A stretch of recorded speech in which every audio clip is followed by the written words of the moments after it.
Hi there, YouTubes. In this week's Parsha, we read about Judah and Tamar. And this story has always puzzled me in many ways as I read it throughout the years. But I finally read an article that shed quite a bit of insight into what's going on here. So in this story, you have Judah, who marries off his oldest son to this woman named Tamar. His oldest son dies, and they don't have any children. So then she marries the next older son, and he dies without giving her any children. And Judah says, okay, I'll marry you off to my third son when he's old enough, because right now he's just a child. But Judah is afraid that she's a black widow, basically, and that all his sons are going to die because of her. So he doesn't want to marry her off to his youngest son, and even after the son becomes of age. And he doesn't really do much about it. He just kind of puts her by the wayside. And she doesn't like that. She says, look, you have an obligation for me either to release me to go marry someone else, or to marry me off to one of your sons as the kinsman redeemer, basically, so I can have children through one of your sons to carry on your family name. You have to do one of those two things. But he does neither. He does nothing. And so what she does is she disguises herself as a prostitute and goes where she knows he's going to be. And he goes, not knowing who she is. He sleeps with her, gets her pregnant, and that fulfills the carrying on the lineage of Judah. And in that process, Judah says, wait a minute, now she's pregnant, but she wasn't with my youngest son, so who's the father of this baby? She was sleeping around. And he's about to have her executed. He takes her into a trial, into a court, and she had found a way to, well, when she was disguised herself as a prostitute and got Judah to sleep with her, he said, look, I don't have any money. And she says, no worries, let me take these items that belong to you as a pledge. And she took his signet ring and his staff, things that would only belong to Judah. No other human in the world would have those specific items with that signet and that exact staff. They would be identifiable as, well, Judah would be able to identify them as belonging to him. So when he takes Tamar to court and puts her on trial, she says, look, these are the items that belong to the man I was sleeping with. Judah recognizes them as his own. No one else is going to recognize them as belonging to him. But when he sees that they're his, he drops the charges. He says, look, her righteousness was greater than mine. And this always puzzled me growing up, reading this story. But I finally understood it a bit more when you read it in the light of this value of avoiding to publicly shame another person. So when someone needs to be confronted with something, you do it privately. You don't do it publicly. You don't want to shame someone. You don't want to publicly humiliate them in any way. It's a terrible sin. And I think this is something that doesn't get talked about enough in values, in the realm of Christianity or Messianic Judaism or Judaism.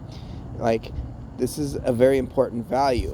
And so you have Judah, who is consistently doing things to publicly humiliate and publicly shame this woman. So after his first two sons die, he's supposed to have her marry the youngest son, but he doesn't do it. That's a public humiliation to her, because people are going to see, hey, what happened to this woman? Like, she's supposed to marry your youngest son. Either we should have publicly seen that you did this ceremony to release her of that obligation, or she should be publicly married to your son, but neither one has happened, so what's going on here? And then when she's pregnant, he goes again and publicly humiliates her and says, look, she's been sleeping around, she got pregnant by some other dude, and he seeks to prosecute her publicly. And the whole time, she is doing things privately to try and address the situation. She knows that his obligation is to have her marry the youngest son, but he doesn't do it. And so privately, she takes matters into her hands and says, look, one way or another, I'm going to carry on your family name. She doesn't do it in a way to say, hey, this guy is supposed to have me marry off to his youngest son, but he didn't do it. No, she doesn't do that. She dresses as a prostitute, and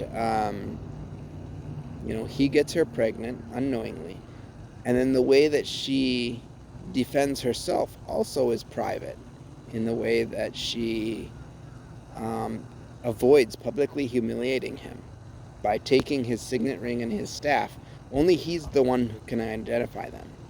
And so when she's in the courtroom, she doesn't say, oh, these belong to Judah. No, she doesn't do that. She just says, these belong to the person who's the father of the baby, and gives him the opportunity to just say, you know what, I'm going to drop the charges. Okay, we can identify who this guy is. It gives him dignity in realizing that she did her duty of carrying on the family line where he didn't, but it also avoids publicly shaming him. And I think that's a huge, huge lesson that we can learn from this, is the gravity of public shaming, and that she was absolutely righteous in everything she did, in the way that she handled these things. We tend to think, oh, she dressed up as a prostitute to have this guy get her pregnant. That was bad. That was deceptive. But we're ignoring all the other stuff. Like, she did this as a way to show him dignity, and as a way to avoid publicly shaming him, and as a way to still fulfill her right and her duty and her obligation and his obligation to carry on the family name. I think this is an incredible story. There's so much that she did. She was so wise in the way that she handled this.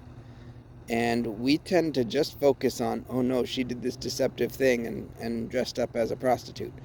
But there's so much that she did that was right, in the way that she handled things, and the way that she treated him and preserved his dignity, and the way that she avoided shaming him, and to fulfill the mitzvah of carrying on the family name. We tend to overlook those things of her righteousness, and that's why Judah says her righteousness was far greater than mine. This whole time he was not fulfilling what he needed to.